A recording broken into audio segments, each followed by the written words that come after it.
呢條片就會講解下 DSE Econ 2014年嘅第40題，同時講解 Econ 其中一個概念就係財富再分配效應。咁我哋一齊睇題目先。下列那項有關通脹的陳述是正確的？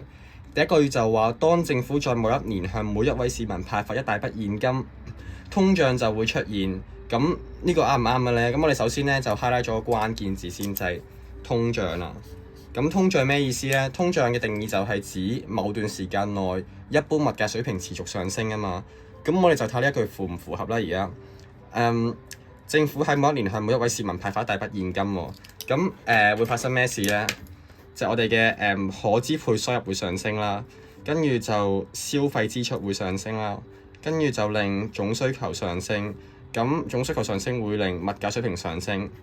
咁好似樣喎，物價水平上升，咁啱唔啱呢？其實就錯嘅，因為通脹啱啱講呢就係一般物價水平持續上升啦。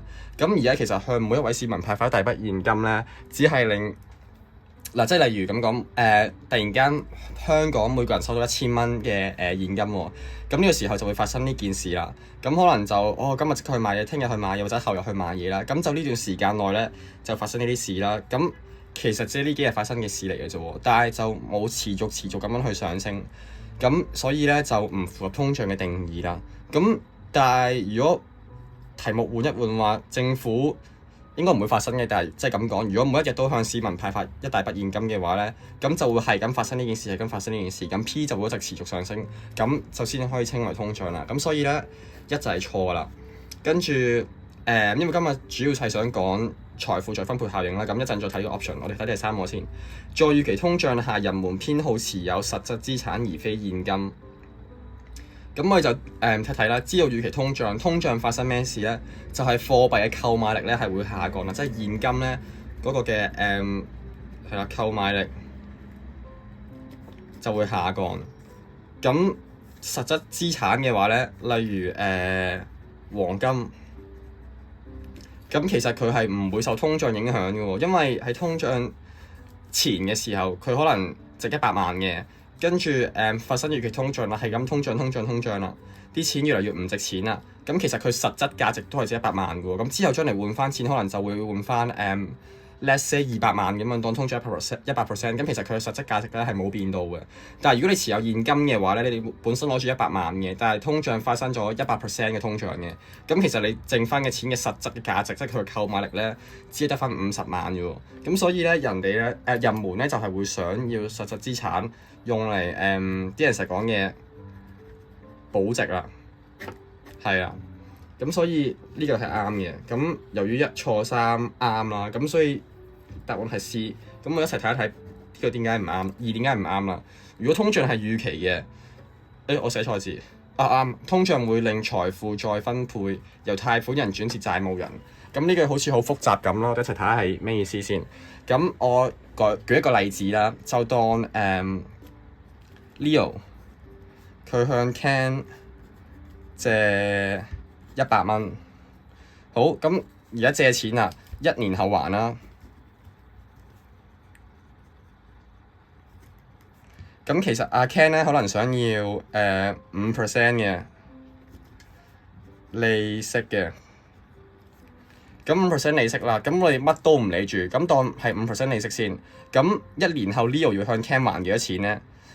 乜都唔理嘅時候咧，其實就係105啦，因為佢需要5% 嘅利息啊嘛。咁而家就發現，原來我哋預期咧通脹係會發生喎。當通脹率係等於5% 嘅，咁呢個就有問題啦。點解有問題咧？105咧就唔可行啦，因為咧105嘅時候咧，佢個名義上105，但係其實佢購買力係下降咗嘅喎，因為通脹率發生咗啊嘛。咁呢件事，咁呢個就唔可以淨還105咁少啦，要還多啲啦。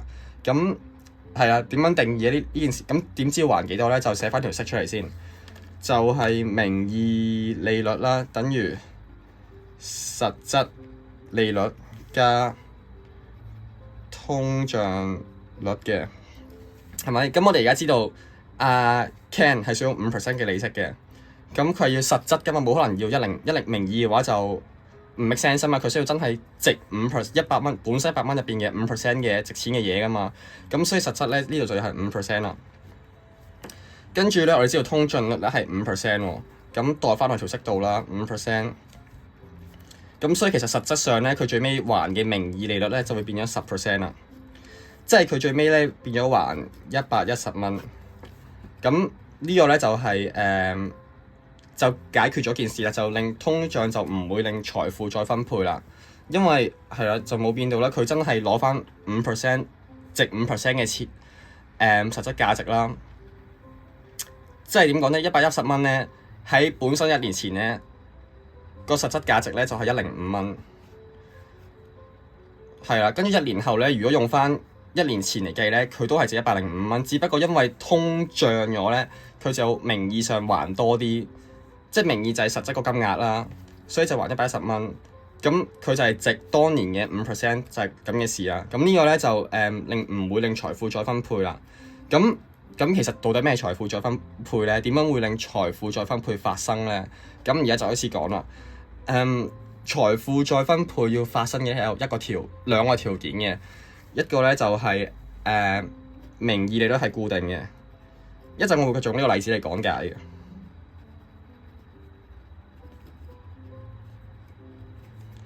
就第二個條件咧，就係非預期嘅啦，非預期通脹啦，或者通縮啦，就喺呢度講通脹啦。